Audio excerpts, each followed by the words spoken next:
You seriously can't just drop a bomb like that and walk out, I muttered, staring at the half-packed suitcase like it had betrayed me. But Langston didn't even flinch. He zipped it up with this casual ease, like he hadn't just left me alone in a hospital bed after a massive stroke. The trip's already paid for, baby. You just focus on getting better, he said, flashing that calm, smooth smile that used to make my knees weak. Now, it felt like a punch in the gut. I had just turned 52, half a century plus a couple years, and I'd worked my ass off my entire life. And now, lying there in the hospital, barely able to move my right arm or even get words out without it sounding like gibberish, I watched my husband and kids walk out the door off to the Maldives. And me? Left behind. Alone. I swallowed my rising panic, ignoring the nurses hustling past, the beep of monitors, the smell of antiseptic. I pulled out my phone, trembling fingers pressing the numbers of my notary. No hesitation. No overthinking. Do it now.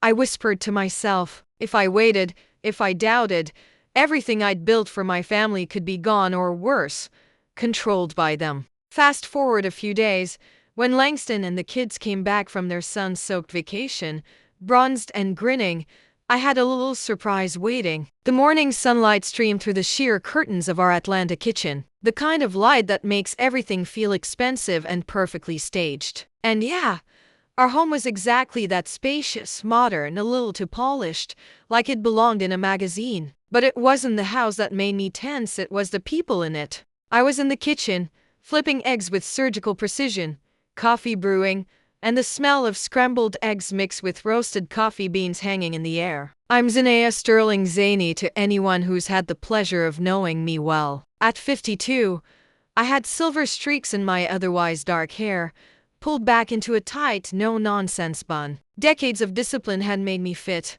sharp, and annoyingly organized. And yeah, I ran the household like a small army, even if my army consisted of a husband who had once dreamed of being a history professor and now barely managed community college lectures, and two kids who thought the world owed them everything. Solange, my daughter, 28, was already perched on a bar stool, scrolling through her phone. Without looking up, she tossed a line at me.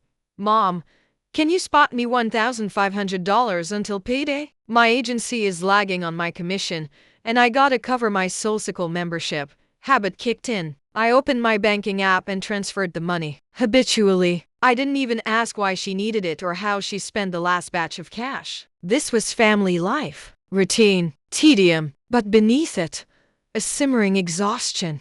Langston shuffled in, robe sagging, hair still wet. He looked like he hadn't slept in a week, and truthfully, he probably hadn't. "Morning," he mumbled, sinking into his chair. "Don't forget, I can pick you up later," I reminded, setting down plates. "Meeting with clients at 6. Be sure Marta gets picked up." He nodded, defeated already under my gaze. Solange, suddenly remembering she hadn't fully pitched her next financial demand, said, "Mom, what about helping me with the down payment for the Escalade? Mine's literally falling apart." I put down the spatula. "We just talked about this, Saul. I paid for your Cancun trip last month. But you know I need to look the part at the agency," she pressed, pouting in that exact way she did as a kid when she wanted something. I stared at her. That drive, once admirable when I was young, was now misdirected at leisure rather than career. Still, I gave a reluctant nod. "I'll think about it," I muttered. Internally, I knew I would cave eventually. I always did. Then Akira, 25, stormed in, fresh out of bed, in that perpetual quest of life energy that never seemed to settle. "Mom, thanks for the transfer." I pulled my documents from the old firm. "I start a new gig tomorrow." I shook my head. "Again, Akira? We agreed 6 months per job, 0 growth? This is real legal practice. Partnership talks. Real opportunities." He defended himself. I sighed, checking the clock. Work, life, everything demanded from me, yet this moment of chaos was just Tuesday. By the evening, after work at the top financial consulting firm, I scrolled through the Maldives resort ads on my phone. Turquoise waters, white sand, overwater bungalows. A week ago, I hadn't even considered this dream. But now, a thought bubbled up. I'm giving them the gift of paradise. They will be happy. They'll be grateful. They'll finally see what I sacrificed. I didn't realize then that the real test wasn't the money, the planning, or even the exhaustion. It would come in the form of a single, irreversible moment that would change everything: my body, my family, and the life I thought I knew. Zinea sat in the quiet of her hospital room, the fluorescent lights buzzing faintly above her. The rhythmic beeping of the monitor beside her heart felt almost mocking. She ran her fingers over the edge of the hospital bed, the sterile sheets a sharp contrast to the storm raging inside her. Her husband, Jake, had left for the Maldives just a day after she'd been admitted. "Just some time to clear my head," he'd said. "You rest. I got this."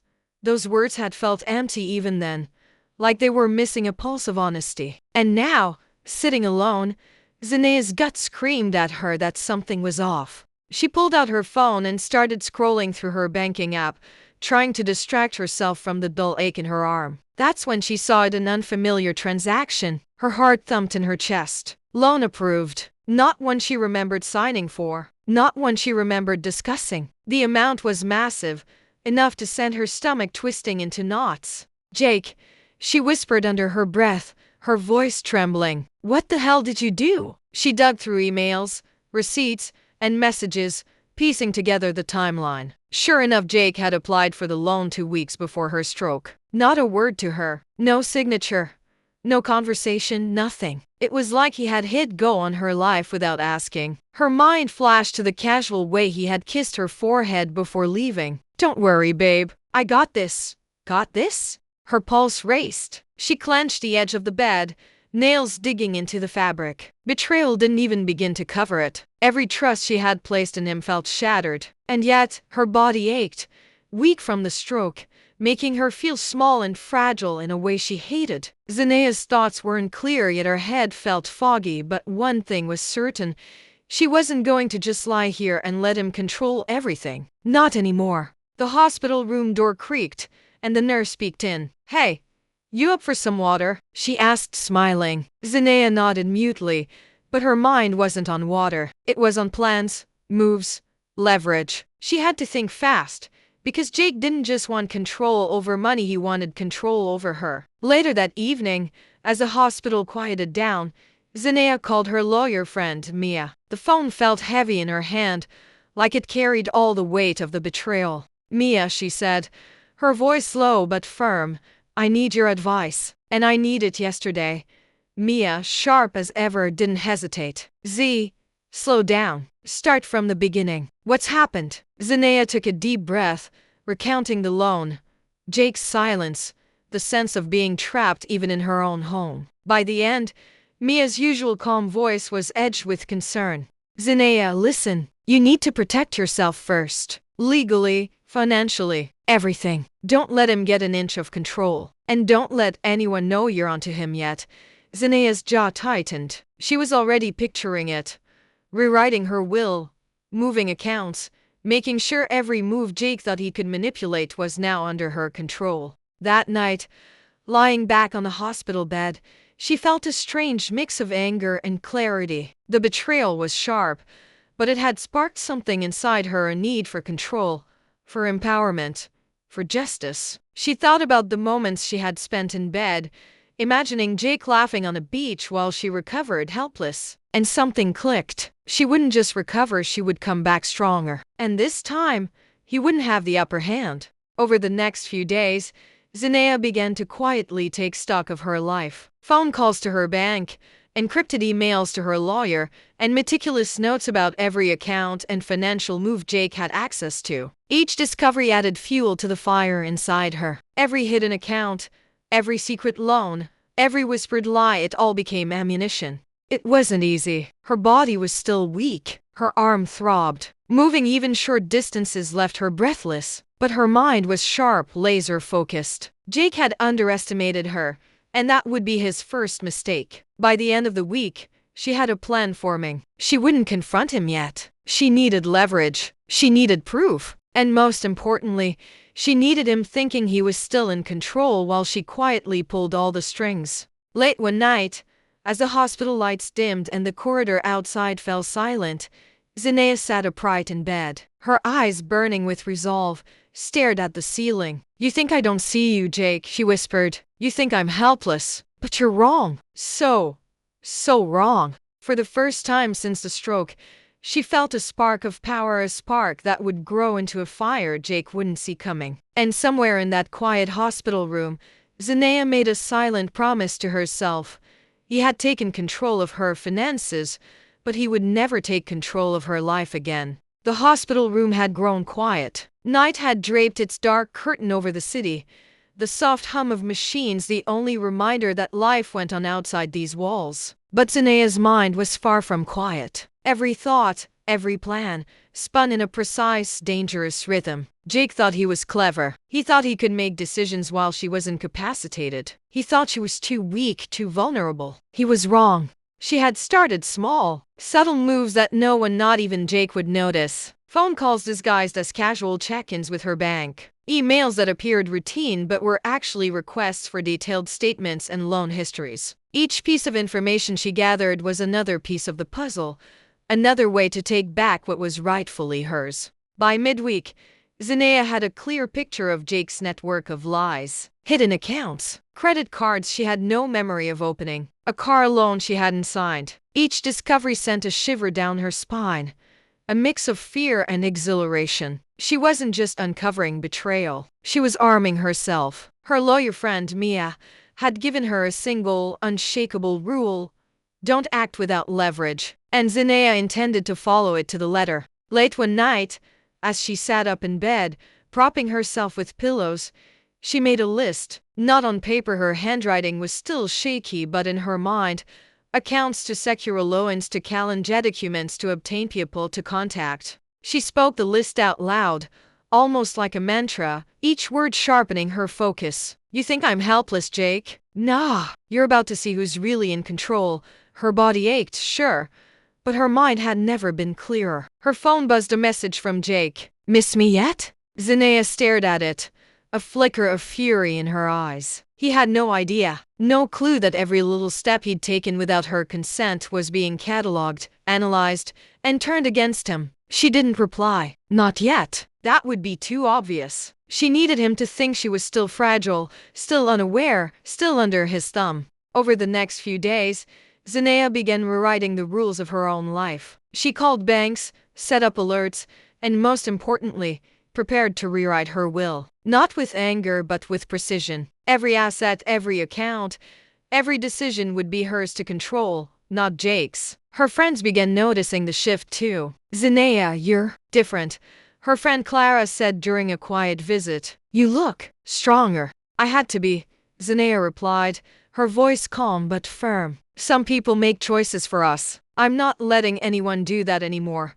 The hospital staff noticed it too, though in subtler ways. She moved with purpose, spoke with clarity, and no longer hesitated when decisions were presented to her. For someone who had been on the verge of feeling completely powerless, she had become a force. Then came the first real test.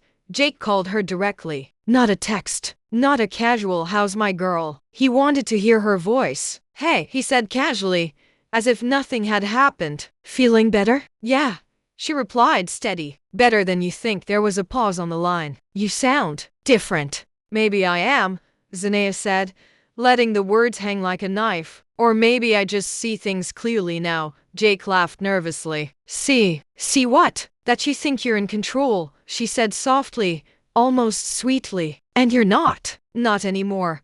There was silence on the line, a silence that spoke volumes. Over the next week, she executed small, invisible maneuvers. She secured accounts, verified transactions, and gathered evidence of Jake's actions. Each step was deliberate, each move calculated, and she felt alive. Her body still ached, but her mind buzzed with purpose. Every secret Jake had tried to hide, every decision he had made behind her back, was now an instrument in her hands. Then one evening, Zanea sat at the small table beside her hospital bed, laptop open, documents spread around her. She stared at the screen, her eyes cold, calculating. Her phone buzzed again. Another text from Jake.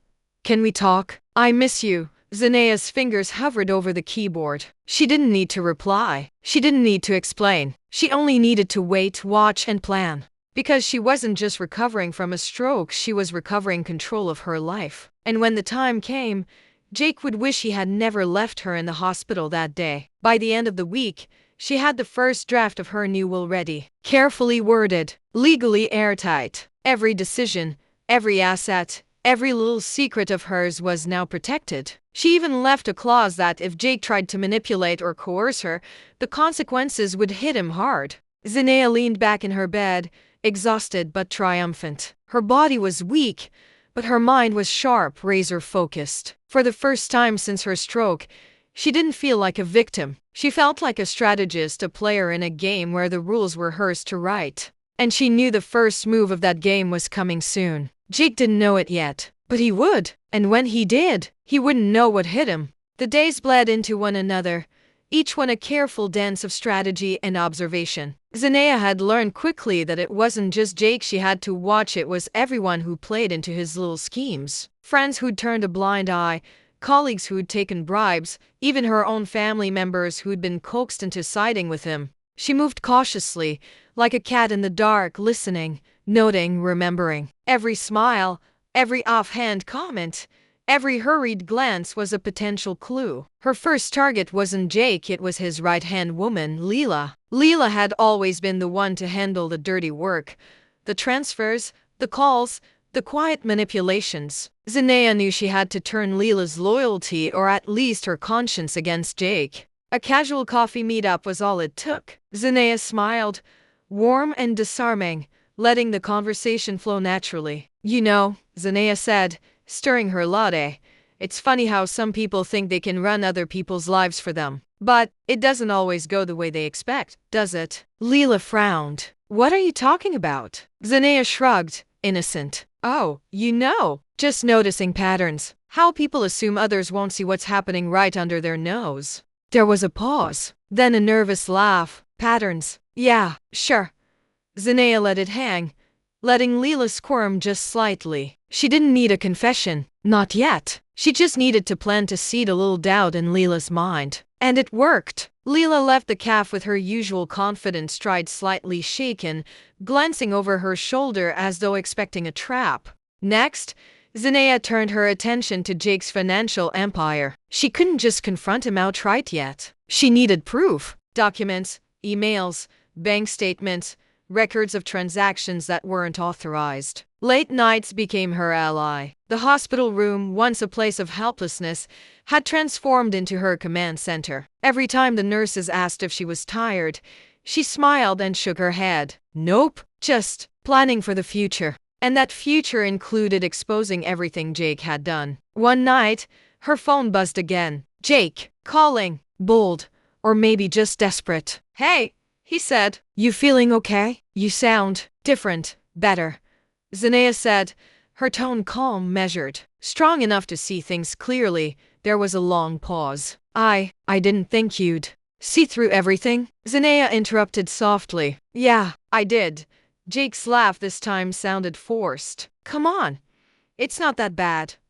"Oh, it's bad," she said, letting the words roll like honey dripping slowly but inevitably. "It's worse than you think. And it's only going to get worse if you keep pushing." She hung up, letting the silence in the room do the work that words couldn't. Every small move she made, every subtle confrontation, was weakening his control without him even realizing it. Her lawyer, Mia, checked in regularly. "You're moving fast," she said during a video call. "But that's smart. Keep your distance. Don't get emotional. Let the evidence do the talking." Zinea nodded. "I know. I'm careful, but I'm not waiting forever. He needs to know. He can't play with me anymore."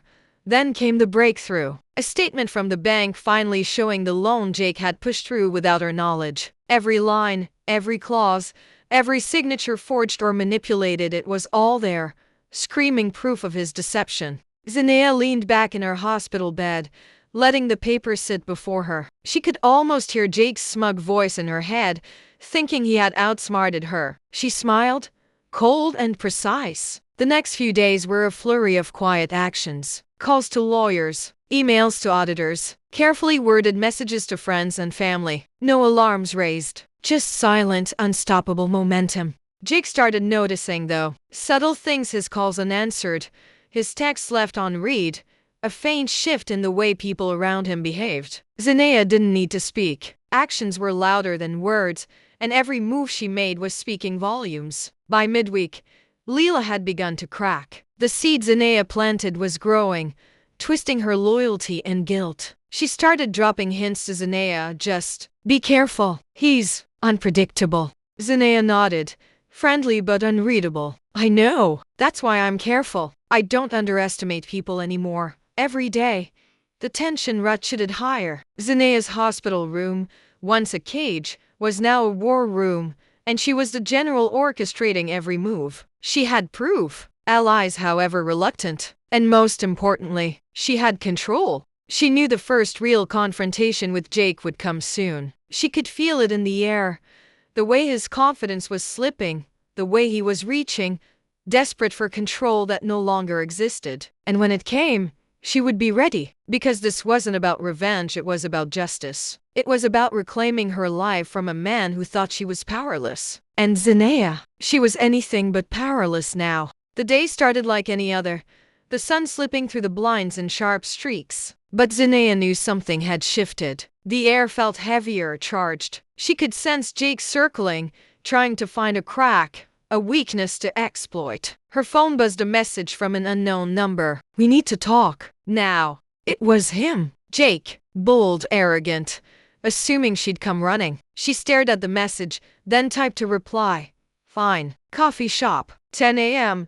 Jake responded almost instantly. See you there. By the time she got to the caf, she was calm, collected, a mask of casual ease. She spotted him immediately, leaning against the counter, checking his watch, smirk plastered on his face. He looked confident, untouchable. Zinaya knew better. She slid into the seat across from him, letting the moment stretch. He expected anger, tears, maybe a begging plea. Instead, she smiled, calm, collected, deadly. Morning, Jake, she said lightly. Morning, he replied, a flicker of unease in his eyes. You look, well, better than I expected. Zinaya chuckled softly. Thanks. Funny, you always assumed I'd be weak, right? That I wouldn't notice anything? Jake's smirk faltered, but only slightly. Come on, Z. You know I didn't. Don't finish that sentence, she interrupted. Her voice was soft, but sharp, like steel wrapped in silk. I know everything. The loan, the transfers, the emails, every little trick you tried to pull. Jake leaned back, masking panic with bravado. You're blowing this out of proportion. It's business, nothing personal. Business? Zinaya raised an eyebrow, leaning forward. You call forging my signature, manipulating my finances, and lying to everyone around me business? He opened his mouth, closed it, opened it again. I didn't think you'd notice.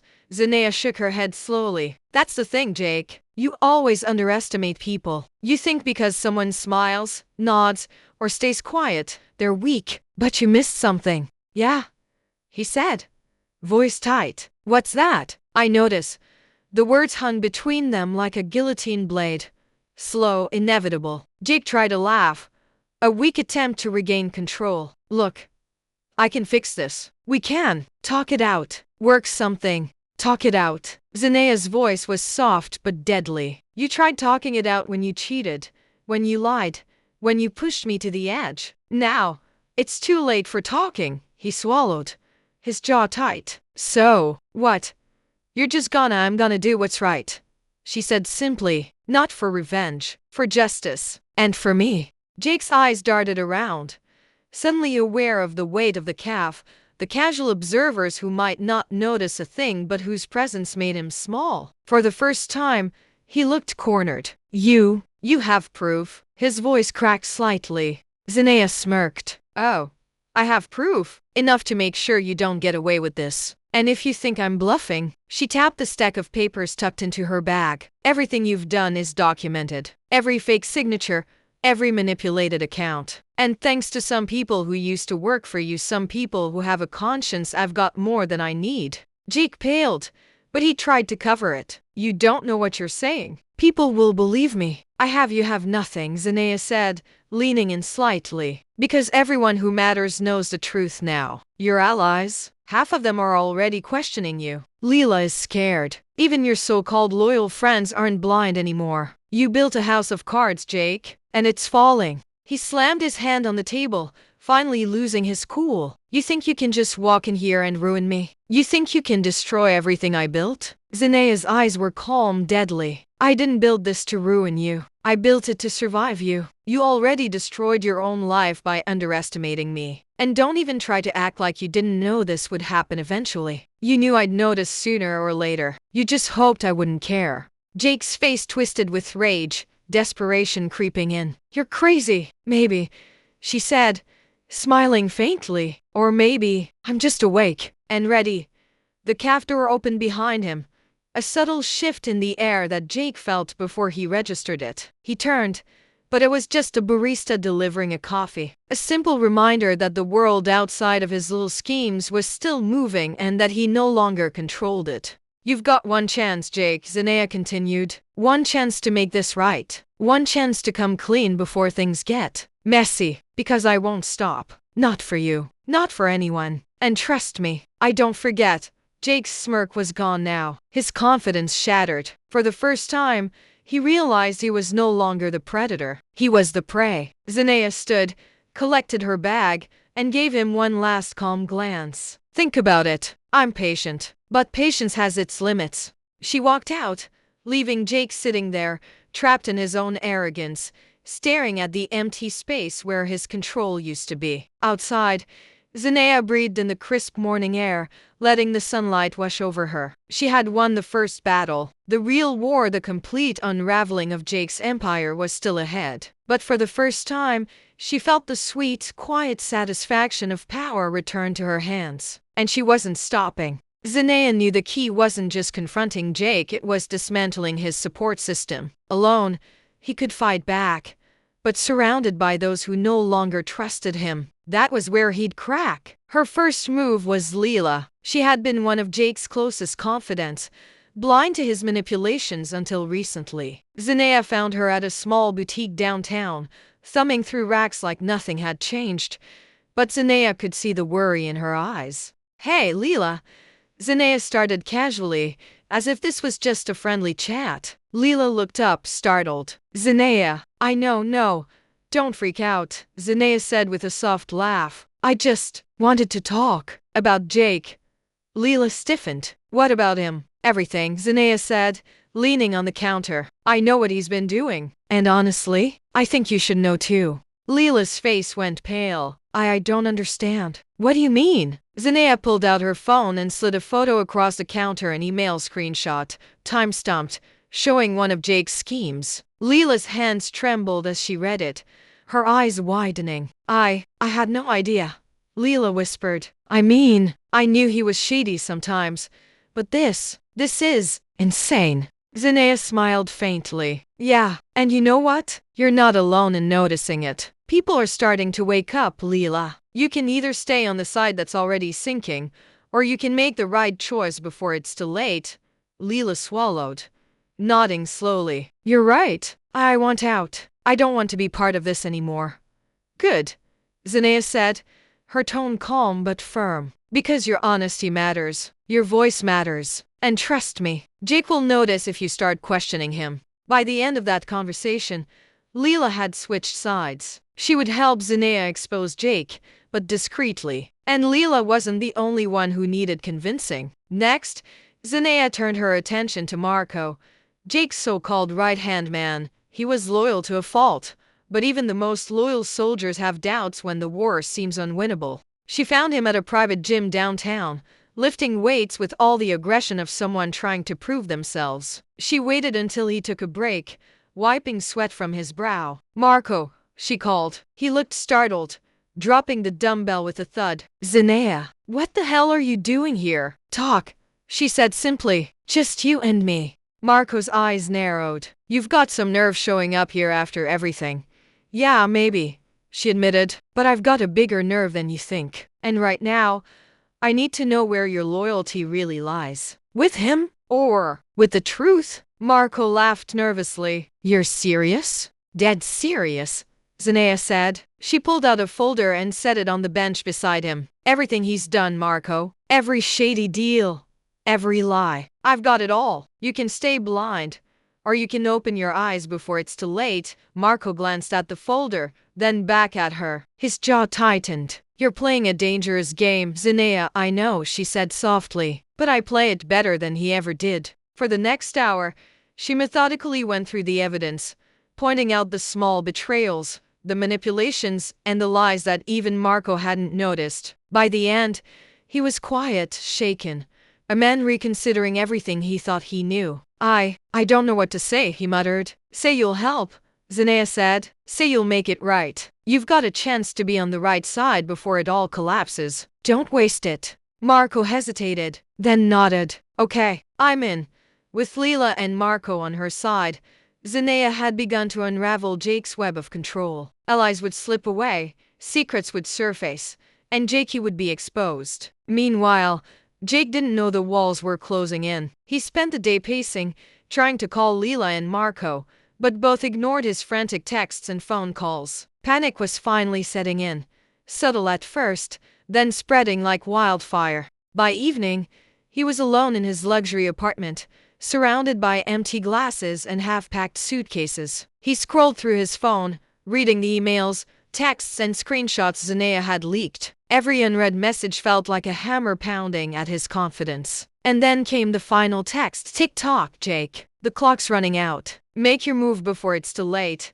He threw the phone across the room, shattering the calm he once thought he had. Zanea, on the other hand, was outside, walking through the city streets. The night was cool, quiet, and she relished the calm before the storm. Every step she took, she thought of the next move, the next exposure, the next confrontation. The pieces were falling into place. Jake's empire was crumbling from the inside, and when the final blow landed, there would be no place left for him to hide. One day soon, he would learn the hardest lesson of all: never underestimate the person you tried to break.